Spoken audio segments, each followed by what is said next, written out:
Apple কোম্পানির founder Steve jobs, যিনি একজন ব্রিলিয়ান্ট লিডার, যাকে নিয়ে হাজার হাজার মোটিভেশনাল ভিডিওতে পুরো ইউটিউব ভরে আছে। হয়তো তুমি ওরকম অনেক ভিডিও দেখেছ, তবে আজকের এই ভিডিওটা একটু অন্যরকম হতে চলছে। আচ্ছা, যদি এরকম হয় যে স্টিভ জবস তার 50 বছরের জীবনে যা যা শিখেছেন তা যদি আমি তোমাকে মাত্র 15 মিনিটে শিখিয়ে দেই, তাহলে বিষয়টা কেমন হবে? উত্তরে হয়তো বলবে, হ্যাঁ ভালোই তো। আসলে আজ সেটাই হতে চলছে। 2005 সালে স্ট্যানফোর্ড ইউনিভার্সিটিতে স্টিভ জবস একটি স্পিচ দিয়েছিলেন, আর এতে তিনি তার জীবনের সবচেয়ে বড় লার্নিংকে মাত্র 15 মিনিটে বলেছিলেন, আর সেটা 3টি গল্পের মধ্য দিয়ে। এখন যদি আমি তোমাদেরকে জিজ্ঞেস করি যে স্টিভ জবসের সেই স্ট্যানফোর্ড কমেন্সমেন্ট স্পিচটা তুমি কি শুনেছিলে, কয়েকজন বাদে বেশিরভাগ মানুষ হয়তো বলবে যে না, আমি শুনিনি। আর এই না শোনার একটা বিশেষ কারণ হতে পারে সেই স্পিচটা ইংলিশে ছিল। বড় বড় মোটিভেশনাল স্পিকাররা এই স্পিচটাকে হাইলি রেকমেন্ড করেছেন সবার জন্য। জীবনে একবার হলেও যে স্পিচটা প্রতিটি মানুষের শোনা উচিত। বাট শুধু ল্যাঙ্গুয়েজ ব্যারিয়ারের জন্য ওয়ার্ল্ডের সবচেয়ে সেরা স্পিচটা, পৃথিবীর সেরা অনুপ্রেরণামূলক বক্তব্যটা তুমি শুনতে পারবে না, তা তো হতে পারে না।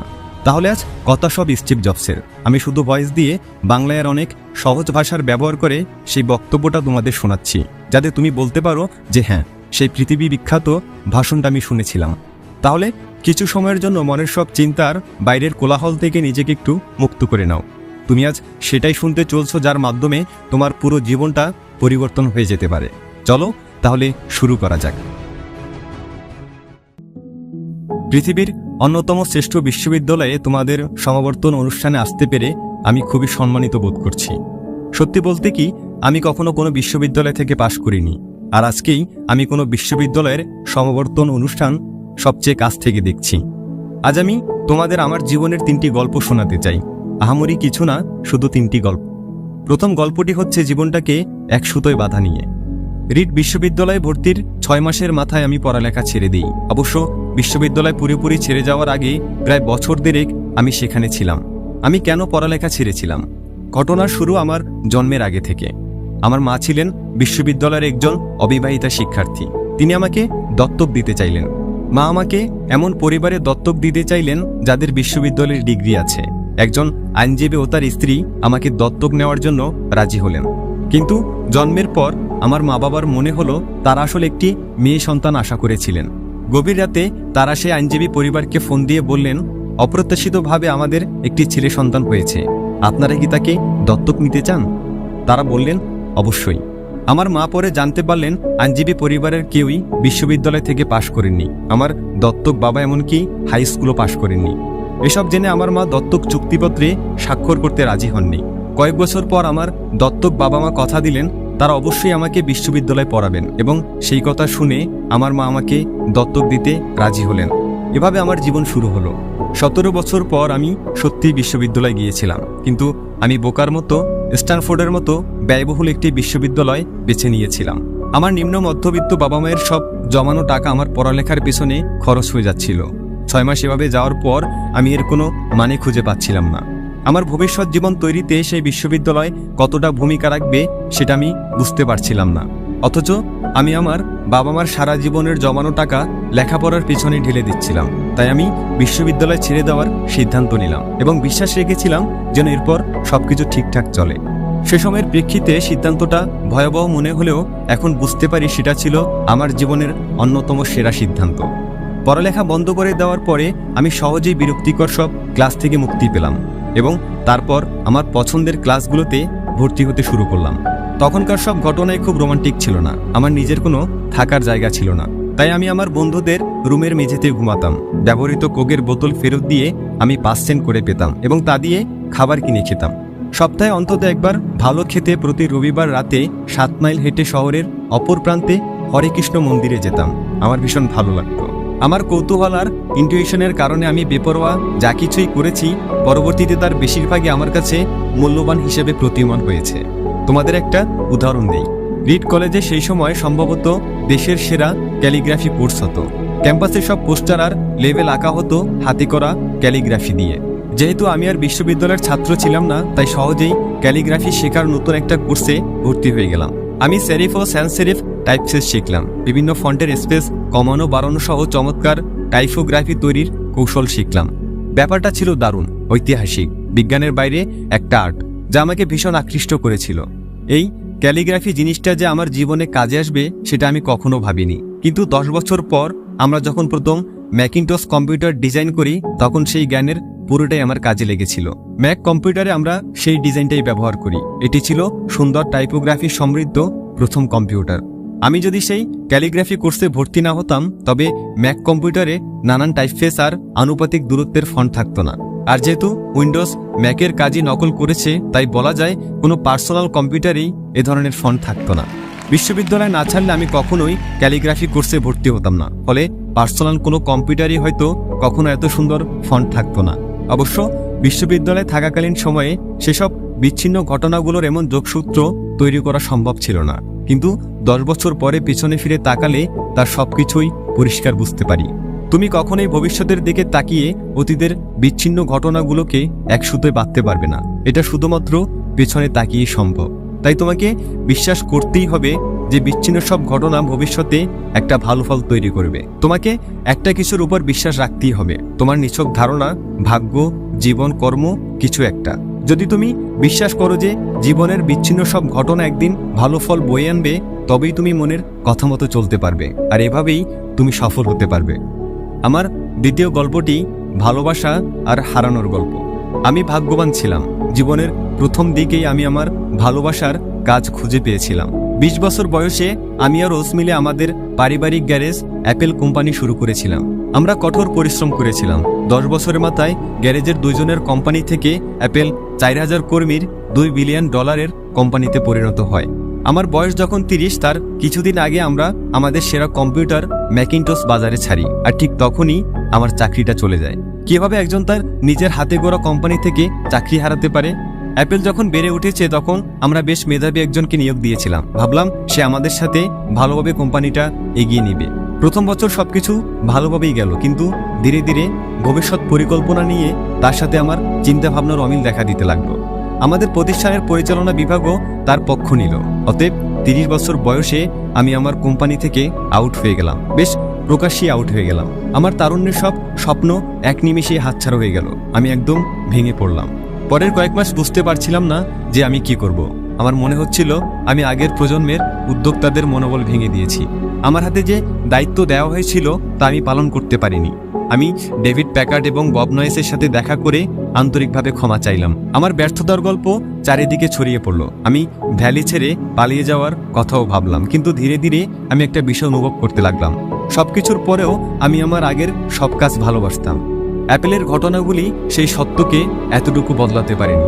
আমাকে প্রত্যাখ্যান করা হয়েছে, কিন্তু তারপরেও কাজের প্রতি আমার ভালোবাসা কমেনি। তাই আমি আবার নতুন করে শুরু করার সিদ্ধান্ত নিলাম। তখন বিষয়টা বুঝতে পারিনি, কিন্তু পরে আবিষ্কার করলাম অ্যাপেল থেকে চাকরিচ্যুত হওয়াটা ছিল আমার জীবনের সবচেয়ে ভালো ঘটনা। সফল হওয়ার সব ভার থেকে মুক্ত হয়ে আমি আবার নতুন করে শুরু করলাম নিশ্চয়তাবিহীন নতুন জীবন। এর ফলে আমি আমার জীবনের অন্যতম সৃজনশীল সময়ে যাত্রা করার সুযোগ পেলাম। পরবর্তী 5 বছর আমি নেক্সট নামে একটি কোম্পানি শুরু করি, পিকচার নামে আরও একটি কোম্পানি শুরু করি এবং প্রেমে পড়ি অসাধারণ এক মেয়ের, যে পরে আমাকে বিয়ে করেছে। পিকচার থেকে আমরা পৃথিবীর প্রথম অ্যানিমেশন ছবি টয় স্টোরি তৈরি করি। পিকচার বর্তমানে পৃথিবীর সবচেয়ে সফল অ্যানিমেশন স্টুডিও। এরপর ঘটে কিছু চমকপ্রদ ঘটনা। অ্যাপেল নেক্সটকে কিনে নেয় এবং আমি অ্যাপলে ফিরে আসি। নেক্সটে আমরা যে প্রযুক্তি তৈরি করি সেটা এখন অ্যাপেলের ব্যবসার সাফল্যের একেবারে কেন্দ্রবিন্দুতে। অন্যদিকে লরেন আর আমি মিলে গড়ে তুলি একটা সুখী পরিবার। আমি নিশ্চিত এগুলোর কিছুই আমার জীবনে ঘটতো না যদি আমাকে অ্যাপল থেকে বের করে দেওয়া না হতো। এটা ছিল আমার জন্য খুব তেতো স্বাদের একটা ওষুধ, কিন্তু আমার মনে হয় রোগীর সেটা দরকারও ছিল। কখনো কখনো জীবন ইট দিয়ে তোমার মাথায় আঘাত করবে, তখন বিশ্বাস হারিও না। আমি নিশ্চিত আমি সামনে এগিয়ে যেতে পেরেছি, কারণ আমি যা করেছি ভালোবেসে করেছি। তোমাকে অবশ্যই তোমার ভালোবাসার কাজটি খুঁজে পেতে হবে, ঠিক যেমন তুমি তোমার ভালোবাসার মানুষকে খুঁজে বেড়াও। তোমার কাজ নিয়ে তুমি তখনই খুশি হবে যখন তুমি তোমার পছন্দের কাজ করবে। তোমার জীবনের বড় একটা অংশ জুড়ে থাকবে তোমার কাজ। তুমি তখনই তোমার পছন্দের কাজ করতে পারবে যখন তুমি তোমার কাজকে ভালোবাসবে। যদি এখনো তোমার ভালোবাসার কাজ খুঁজে না পেয়ে থাকো তাহলে খুঁজতে থাকো, থেমে যেও না। ভালোবাসার কাজটি খুঁজে পেলে তোমার মন তোমাকে ঠিকই তা জানিয়ে দেবে। এটা যে কোনো সম্পর্কের মতোই, যত সময় যাবে ভালোবাসার কাজটি তোমার ততই ভালো লাগবে। অতএব ভালোবাসার কাজটি খুঁজতে থাকো, থেমে যেও না। আমার শেষ গল্পটি মৃত্যু নিয়ে। আমার 17 বছর বয়সে আমি একটা লেখা পড়েছিলাম, তুমি যদি প্রতিটা দিন এইভাবে শুরু করো যে আজই তোমার জীবনের শেষ দিন, তাহলে একদিন নিশ্চিতভাবেই তোমার সেই ভাবনাটা সত্য হবে। সেই কথাটা আমার মনে গভীর প্রভাব ফেলেছে। সেই থেকে গত 33 বছর আমি প্রতিদিন সকালে আয়নার সামনে দাঁড়িয়ে নিজেকে জিজ্ঞাসা করেছি, আজ যদি আমার জীবনের শেষ দিন হতো তাহলে আমি কি তাই করতাম যা আমি আজ করতে যাচ্ছি? পরপর কিছুদিন যদি সেই প্রশ্নের উত্তর না হতো, তবে আমি বুঝে নিতাম আমার পরিকল্পনায় পরিবর্তন আনতে হবে। আমি শীঘ্রই মরে যাব, এই ভাবনাটি জীবনে আমাকে বড় বড় সব সিদ্ধান্ত নিতে সবচেয়ে বেশি সাহায্য করেছে। কারণ সবকিছু, সকল আশা, প্রত্যাশা, গর্ব, ব্যর্থতার ভয় বা লজ্জা সবকিছু মৃত্যুর মুখে ম্লান হয়ে যায়। টিকে থাকে শুধুমাত্র সত্যিকারের গুরুত্বপূর্ণ জিনিসগুলো। আমি জানি কোনো কিছু হারানোর ভয় মন থেকে দূর করার সবচেয়ে ভালো উপায় হচ্ছে এটা মনে করা যে তুমি একদিন মরে যাবে। তুমি আসলে সবকিছু হারিয়েই বসে আছো, তাই তোমার মন যা চায় তা না করার কোনো কারণই থাকতে পারে না। প্রায় বছরখানেক আগে আমার ক্যান্সার ধরা পড়ে। একদিন সকাল 7:30টায় আমার একটা স্ক্যান হয়, তাতে স্পষ্টভাবে আমার প্যানিক্রিয়াসে একটা টিউমার দেখা যায়। আমি তখনও জানতাম না প্যানিক্রিয়াস জিনিসটাই বা কি। ডাক্তাররা আমাকে বলে দিলেন যে এটা এমন একটা ক্যান্সার যার কোনো চিকিৎসা নেই এবং আমি আর বড় জোর 3 থেকে 6 মাস বাঁচব। তারা আমাকে বাসায় ফিরে গিয়ে সবকিছু গুছিয়ে ফেলতে বললেন। সোজা কথায় ডাক্তাররা আমাকে মৃত্যুর জন্য প্রস্তুত হতে বললেন। এর মানে হচ্ছে তুমি তোমার সন্তানদের আগামী 10 বছরে যা যা বলবে বলে ঠিক করেছো তা আগামী কয়েক মাসের মধ্যেই বলে ফেলতে হবে। এর মানে হচ্ছে সবকিছু গোছগাছ করে রাখো যাতে তোমার পরিবারের জন্য ব্যাপারটি যথাসম্ভব কম বেদনাদায়ক হয়। এর মানে হচ্ছে সবার থেকেই বিদায় নিয়ে নেওয়া। সেদিন সারাটা দিন আমার ডায়াগনোসিস হলো। সন্ধ্যায় আমার একটা বায়োপসি হলো। তারা আমার গলার ভিতর দিয়ে একটা অ্যান্ডোস্কোপ নামিয়ে দিল। সেটা আমার পেটের ভিতর দিয়ে ইন্টেস্টাইনের ভেতর দিয়ে গিয়ে প্যানিক্রিয়াসের সুই ঢুকিয়ে সেই টিউমার থেকে কিছু কোষ নিয়ে এলো। আমি অজ্ঞান হয়েছিলাম, তাই আমি কিছুই দেখিনি। কিন্তু আমার স্ত্রী পরে আমাকে বলেছিল ডাক্তাররা এন্ডোস্কোপি থেকে পাওয়া কোষগুলি মাইক্রোস্কোপে পরীক্ষা করার পর কান্না শুরু করেছিল। কারণ যে ধরনের প্যানিক্রিয়াটিক ক্যান্সার হয়েছিল সেটা আসলে সার্জারির মাধ্যমে চিকিৎসা সম্ভব। এরপর আমার সার্জারি হলো এবং এখন আমি ভালো আছি। এটাই আমার মৃত্যুর সবচেয়ে কাছাকাছি যাওয়া। আমি আশা করি আরও কয়েক দশকের জন্য আমাকে যেন মৃত্যুর কাছাকাছি আর যেতে না হয়। মৃত্যু আগে আমার কাছে শুধুই ভাবনার পর্যায়ে ছিল, কিন্তু ভয়াবহ সে অভিজ্ঞতার পরে এখন মৃত্যুর সম্পর্কে আগের চেয়ে অনেকটা নিশ্চিতভাবেই কিছু কথা তোমাদের জানাতে পারি। আসলে কেউই মরে যেতে চায় না, এমনকি যারা স্বর্গে যেতে চান তারাও সেখানে যাওয়ার জন্য মরতে চান না। কিন্তু তারপরে মৃত্যুই আমাদের সবার চূড়ান্ত গন্তব্য। মৃত্যু থেকে কেউই পালাতে পারেনি এবং সেটাই হওয়া উচিত। কারণ মৃত্যুই সম্ভবত জীবনের সবচেয়ে বড় আবিষ্কার। এটা জীবনটাকে বদলে দেওয়ার এজেন্ট। মৃত্যু পুরনোকে ধুয়ে মুছে নতুনের জন্য জায়গা করে দেয়, আর এই মুহূর্তে তোমরাই সেই নতুন। কিন্তু ধীরে ধীরে বয়স বাড়ার সাথে সাথে তোমরাও ধুয়ে মুছে যাবে। সেদিন খুব দূরে নয়। এতটা নাটকীয়ভাবে বলার জন্য দুঃখিত, কিন্তু এটাই পরম সত্য। তোমাদের সময় সীমিত, তাই অন্য কারো জীবনযাপন করে সময় নষ্ট করো না। অন্যের চিন্তাভাবনার ফলে যে বিশ্বাস জন্ম নেয়, সেই বিশ্বাসের ফাঁদে পড়ে নিজের জীবনটা চালিও না। অন্যের মতামতের কোলাহলে নিজের মনের কথাগুলোকে চাপা দিও না। সবচেয়ে বড় কথা, সাহসী হও, যেন নিজের মনের কথা মতো চলতে পারো। শুধুমাত্র তোমার মনই জানে তুমি আসলে কি হতে চাও, বাকি আর সবই মৌন। আমি যখন তরুণ ছিলাম তখন একটা পত্রিকা বের হতো যার নাম ছিল দ্য হোল আর্থ ক্যাটালগ। পত্রিকাটি আমাদের প্রজন্মের কাছে পবিত্র গ্রন্থের মতো ছিল। সেটা বের করেছিলেন স্টুয়ার্ট ব্রান নামে একজন ভদ্রলোক, যিনি মেনল পার্কের কাছে থাকতেন। তিনি তার কাব্যময়তা দিয়ে পত্রিকাটি জীবন্ত করে তুলেছিলেন। এটা ছিল 60-এর দশকের শেষ দিকের কথা। কম্পিউটার এবং ডেস্কটপ পাবলিশিং তখনও শুরু হয়নি, তাই পত্রিকাটি টাইপরাইটার, কাঁচি, পোলারয়েড ক্যামেরা এসব দিয়ে তৈরি হয়েছিল। পত্রিকাটি ছিল কাগজের মোড়কে বাঁধা গুগলের মতো। আদর্শগত বহু তথ্য ও চমৎকার ধারণায় সমৃদ্ধ পত্রিকাটি গুগলের 35 বছর আগে প্রকাশিত হয়েছিল। স্টুয়ার্ট তার দলবল নিয়ে দ্য হোল আর্থ ক্যাটালগের অনেকগুলি সংখ্যা বের করেছিলেন। পত্রিকাটি প্রকাশনা শেষ হয় একটা সমাপ্তি সংখ্যা দিয়ে।